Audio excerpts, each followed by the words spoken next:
Todos conocemos la historia. Cleopatra, la última reina del antiguo Egipto, decidió quitarse la vida dejando que una cobra egipcia la mordiera. Es una escena que hemos visto cientos de veces en películas, documentales, cuadros y libros de historia. La imagen de una reina derrotada, encerrada en sus aposentos, sosteniendo una cesta de higos de la que emerge una serpiente venenosa, se ha convertido en uno de los momentos más famosos de toda la antigüedad. Pero existe un pequeño problema. Cuanto más investigan los historiadores esta historia, más dudas aparecen. No existe ninguna prueba directa de que esa serpiente estuviera realmente allí. Ningún testigo dejó un relato detallado de lo ocurrido.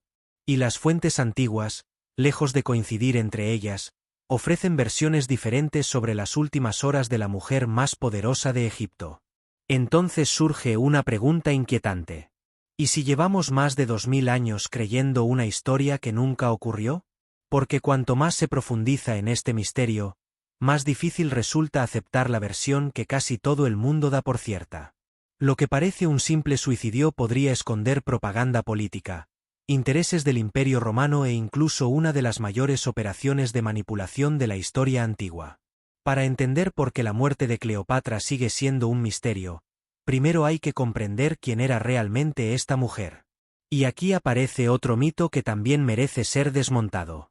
Durante siglos, Cleopatra ha sido presentada como una mujer cuya principal arma era su belleza. La imagen popular nos muestra a una reina irresistible que conquistaba a los hombres más poderosos únicamente gracias a su atractivo.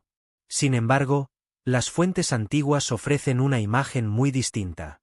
Muchos historiadores creen que su mayor virtud no era su aspecto físico, sino su extraordinaria inteligencia.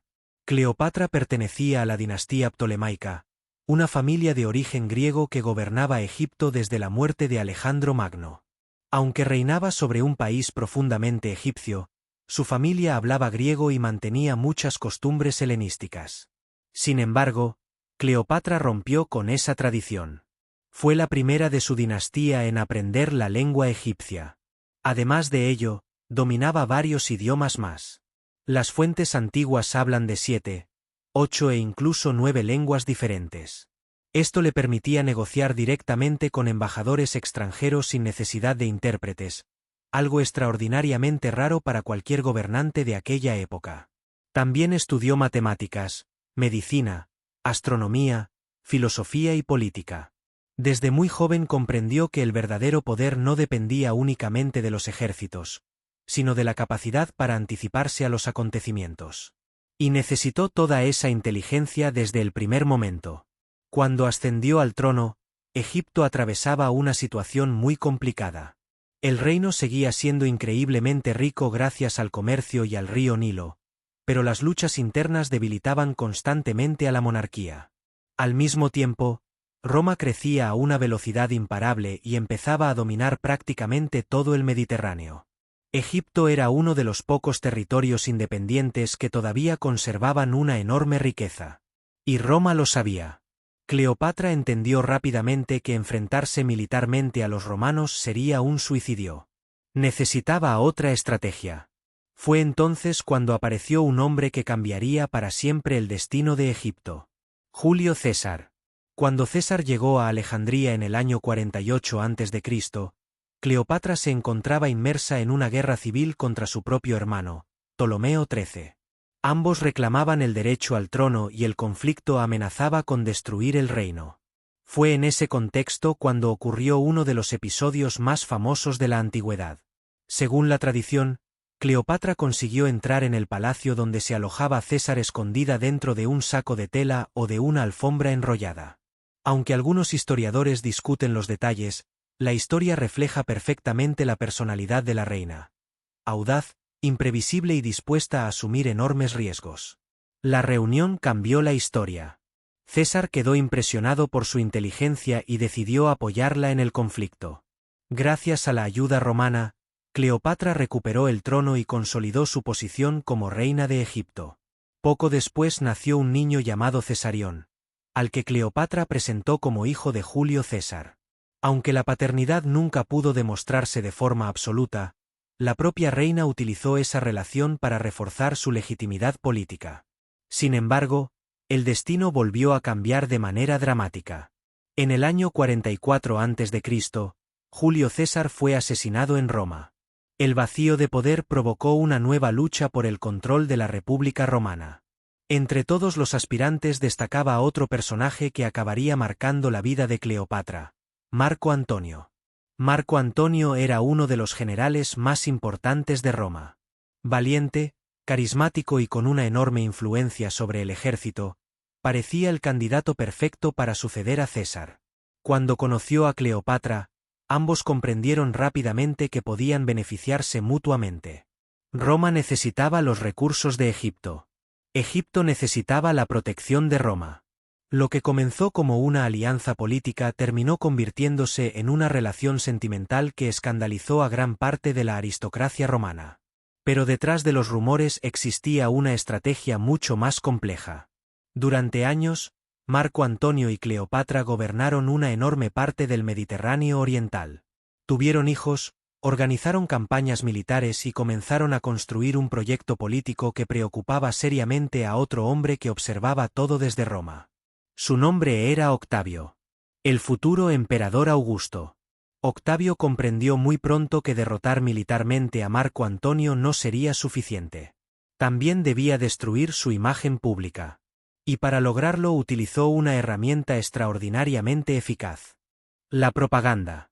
En Roma empezó a difundirse la idea de que Marco Antonio había dejado de ser un auténtico romano. Según esa versión, Cleopatra lo había seducido y manipulado hasta convertirlo en una simple marioneta. Los discursos presentaban a la reina egipcia como una mujer peligrosa, ambiciosa y capaz de dominar incluso al general más poderoso de Roma. Era una historia perfecta. Transformaba una guerra civil entre romanos en una lucha patriótica contra una reina extranjera. Octavio no decía que combatía contra Marco Antonio. Decía que combatía para salvar Roma de Cleopatra. La estrategia funcionó. El Senado acabó declarando la guerra a Egipto. Todo desembocó en uno de los enfrentamientos más importantes de la historia antigua: la batalla naval de Accio, librada en el año 31 a.C. Las fuerzas de Octavio y las de Marco Antonio se enfrentaron en una batalla gigantesca que decidiría el futuro del Mediterráneo. Durante horas, cientos de barcos combatieron entre sí mientras miles de soldados luchaban sobre las cubiertas. Finalmente, la flota de Marco Antonio comenzó a desmoronarse. En medio del caos ocurrió algo que todavía hoy sigue siendo objeto de debate. Cleopatra abandonó el combate con parte de sus barcos. Marco Antonio, al verla marcharse, decidió seguirla. Algunos historiadores creen que ambos intentaban escapar para reorganizar el ejército en Egipto. Otros piensan que comprendieron que la derrota era inevitable. Lo único seguro es que la batalla estaba perdida. Y con ella también comenzaba el final del reino de Egipto. Meses después, Octavio avanzó hacia Alejandría dispuesto a conquistar definitivamente el país. Cleopatra observaba cómo todo aquello que había construido durante décadas empezaba a derrumbarse. Sabía perfectamente quién era Octavio. Y también sabía cuál era el destino reservado para los enemigos derrotados de Roma. No los ejecutaban inmediatamente. Primero los exhibían.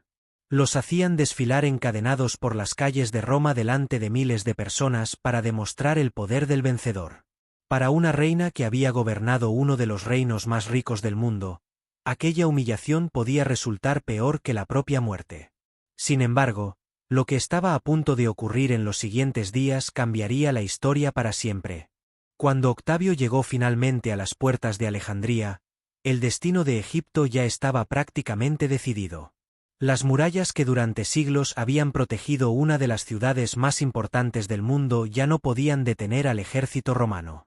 El reino que había sobrevivido durante generaciones se encontraba completamente aislado, sin aliados capaces de acudir en su ayuda y con unos recursos militares insuficientes para detener el avance de Roma. Aún así, Cleopatra no se rindió inmediatamente. Durante sus últimos días intentó negociar con Octavio. Algunas fuentes afirman que le envió mensajes ofreciéndole riquezas inmensas con la esperanza de conservar el trono, o al menos, garantizar el futuro de sus hijos. Otras sostienen que incluso intentó convencerlo de que una alianza sería más beneficiosa que una conquista. Pero Octavio tenía otros planes. Su objetivo nunca fue compartir el poder. Quería convertirse en el dueño absoluto de Egipto. Mientras tanto, Marco Antonio comenzaba a perder toda esperanza. Los soldados desertaban, muchos oficiales cambiaban de bando y las noticias que llegaban desde la ciudad eran cada vez peores. En medio de aquella desesperación ocurrió uno de los episodios más trágicos de toda esta historia. Alguien le comunicó que Cleopatra había muerto. Creyendo que la mujer por la que había sacrificado prácticamente toda su carrera ya no estaba con vida, Marco Antonio tomó una decisión desesperada. Se atravesó el abdomen con su propia espada intentando acabar con su vida. Sin embargo, el intento no fue inmediato. La herida resultó gravísima, pero no murió en el acto. Poco después descubrió que la noticia era falsa.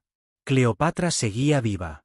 Entonces, sus sirvientes llevaron al general hasta el lugar donde ella se encontraba refugiada.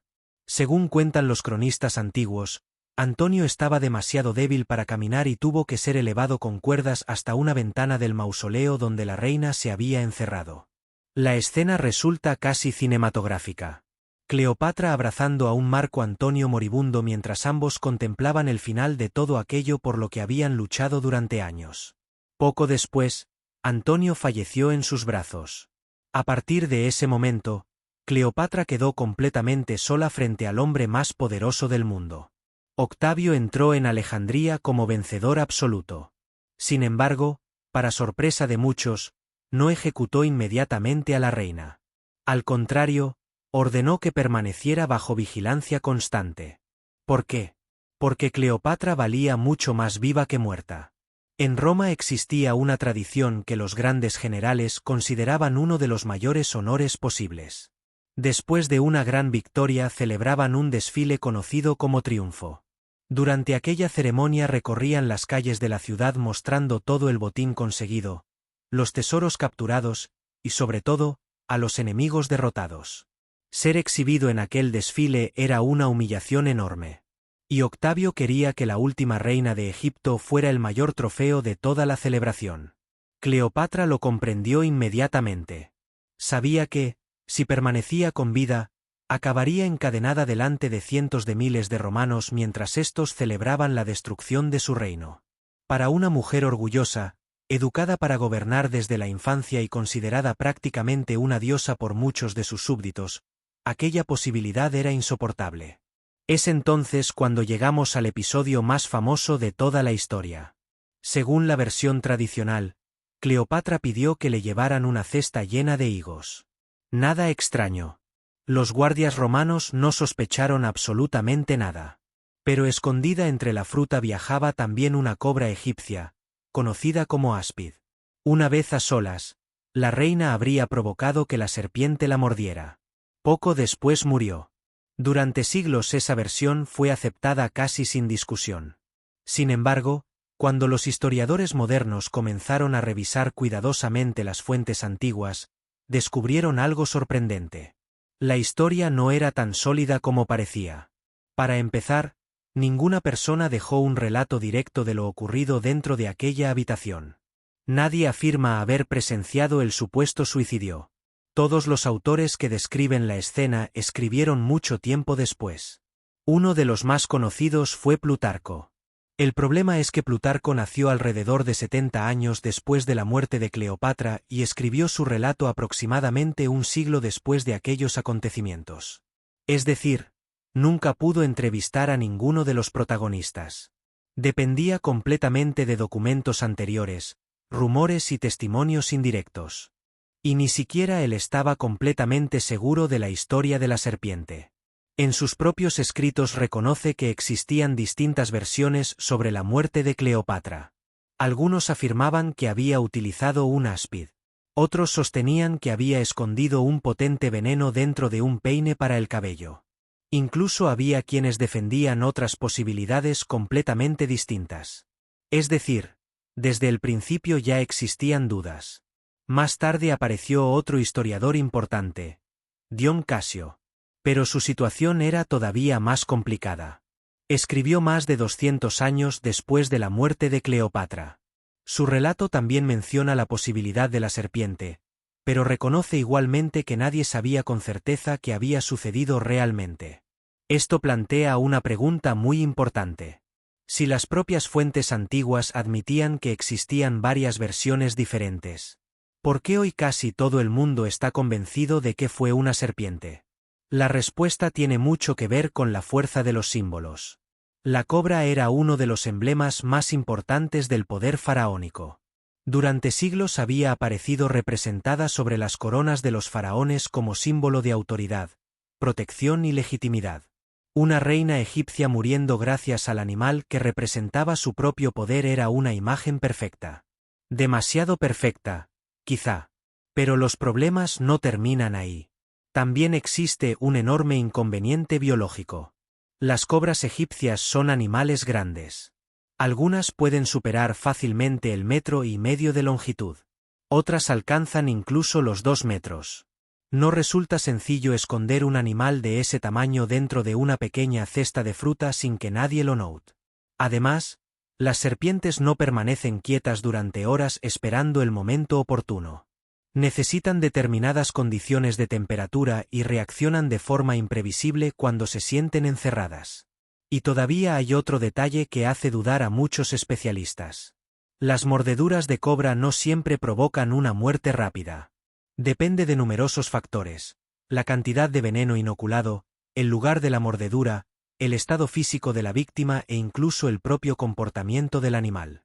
Algunas personas sobreviven. Otras tardan horas en fallecer. Los síntomas suelen incluir dolor intenso, dificultad para respirar, parálisis progresiva y un deterioro que no siempre coincide con la imagen tranquila y casi serena que describen algunas obras de arte posteriores. Entonces, ¿por qué la tradición terminó imponiendo precisamente esa versión? Quizá porque era mucho más poderosa desde el punto de vista narrativo.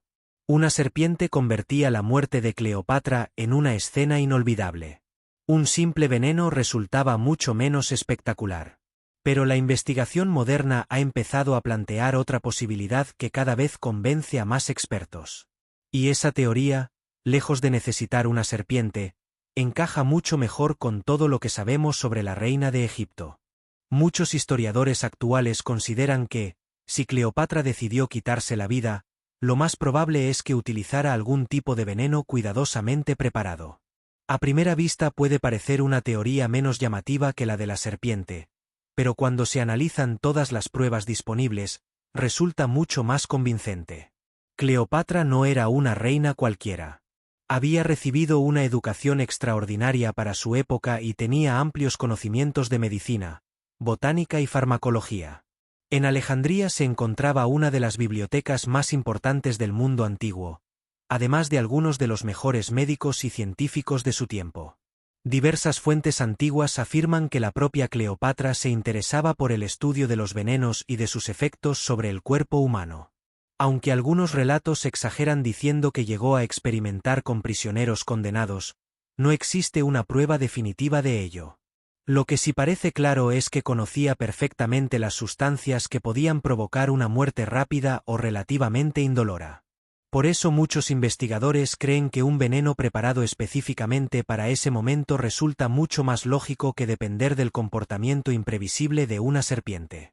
Se han propuesto muchas posibilidades.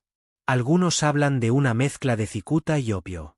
Otros añaden acónito u otras plantas tóxicas conocidas en la antigüedad.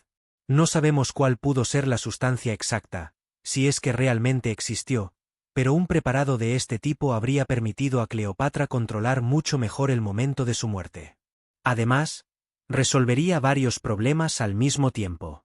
No habría que introducir una cobra en el palacio, no existiría el riesgo de que el animal no mordiera o de que el veneno no fuera suficiente, y sobre todo, explicaría por qué algunos relatos describen una muerte relativamente tranquila. Sin embargo, todavía existe otra teoría aún más inquietante. ¿Y si Cleopatra nunca tuvo la oportunidad de elegir? Desde hace años algunos historiadores han planteado una hipótesis distinta. No existen pruebas concluyentes que la demuestren, pero tampoco puede descartarse por completo. Según esta posibilidad, Octavio pudo haber ordenado la muerte de Cleopatra, o al menos, haber facilitado que ocurriera. ¿Por qué iba a hacerlo si quería exhibirla en Roma? La respuesta es sencilla. Porque una Cleopatra viva seguía siendo extremadamente peligrosa. A pesar de la derrota, continuaba siendo una figura muy respetada en Egipto. Su hijo Cesarión podía convertirse en un símbolo para quienes se opusieran al dominio romano. Incluso derrotada, seguía representando una amenaza política. Además, existía otro problema mucho mayor. Cesarión era presentado por Cleopatra como hijo de Julio César. Si una parte de Roma aceptaba esa idea, el joven podía convertirse en un rival muy incómodo para Octavio, que precisamente estaba construyendo su legitimidad sobre la figura del propio César. Y curiosamente, poco después de la muerte de Cleopatra, Cesarión también fue ejecutado. Según una famosa frase atribuida a uno de los consejeros de Octavio, 2 Césares son uno de más. Nunca sabremos si esas palabras fueron pronunciadas realmente, pero reflejan perfectamente la situación política de aquel momento. Con la muerte de Cleopatra y de Cesarión desaparecía para siempre la dinastía ptolemaica. Egipto dejaba de ser un reino independiente y pasaba a convertirse en una provincia romana. A partir de entonces, Octavio acumuló una cantidad de poder jamás vista desde hacía siglos. Pocos años después recibió un nuevo nombre con el que pasaría a la historia: Augusto, el primer emperador de Roma. Es aquí donde aparece otra pregunta fascinante. ¿Quién escribió realmente la historia que hoy conocemos? Los vencedores. Gran parte de lo que sabemos sobre Cleopatra procede de autores romanos que escribieron bajo un imperio fundado precisamente por el hombre que la derrotó. Eso no significa que mintieran deliberadamente en todo lo que contaron. Pero sí significa que debemos leer sus relatos con espíritu crítico. La propaganda existía hace 2000 años igual que existe hoy. Octavio necesitaba justificar una guerra civil que había enfrentado a romanos contra romanos. Transformar aquel conflicto en una lucha heroica contra una reina extranjera era mucho más conveniente para su imagen. Presentar a Cleopatra como una mujer manipuladora, obsesionada con el poder irresponsable de la caída de Marco Antonio, ayudaba enormemente a consolidar su propio prestigio. Y una muerte envuelta en símbolos, como la de la cobra egipcia, resultaba mucho más poderosa que un simple suicidio mediante veneno. Con el paso de los siglos, escritores, pintores y cineastas hicieron el resto. La imagen de Cleopatra sosteniendo una serpiente se convirtió en una de las escenas más representadas de toda la historia del arte. Cada nueva obra reforzaba la anterior. Cada generación daba por cierta la historia porque la había visto representada cientos de veces. Y así, una posibilidad terminó transformándose, para millones de personas, en un hecho aparentemente indiscutible. Pero la historia rara vez es tan sencilla. Cuando se analizan las fuentes originales, lo único que realmente podemos afirmar con seguridad es que Cleopatra murió en agosto del año 30 a.C., poco después de la conquista romana de Alejandría. Todo lo demás pertenece al terreno de las hipótesis. Puede que utilizara una serpiente. Puede que utilizara un veneno. Puede que nunca lleguemos a saber exactamente qué ocurrió durante aquellas últimas horas. Y quizá eso sea precisamente lo que hace tan fascinante esta historia. Porque más de 2000 años después seguimos haciéndonos las mismas preguntas. Seguimos intentando separar la realidad de la propaganda. Seguimos descubriendo que muchas cosas que creíamos absolutamente ciertas quizá nunca ocurrieron como nos las contaron. Cleopatra no solo fue la última reina de Egipto. Fue una estratega brillante, una política extraordinaria y una de las mujeres más influyentes de toda la antigüedad. Sobrevivió durante años en un mundo dominado por algunos de los hombres más poderosos de la historia y estuvo a punto de cambiar el equilibrio político del Mediterráneo.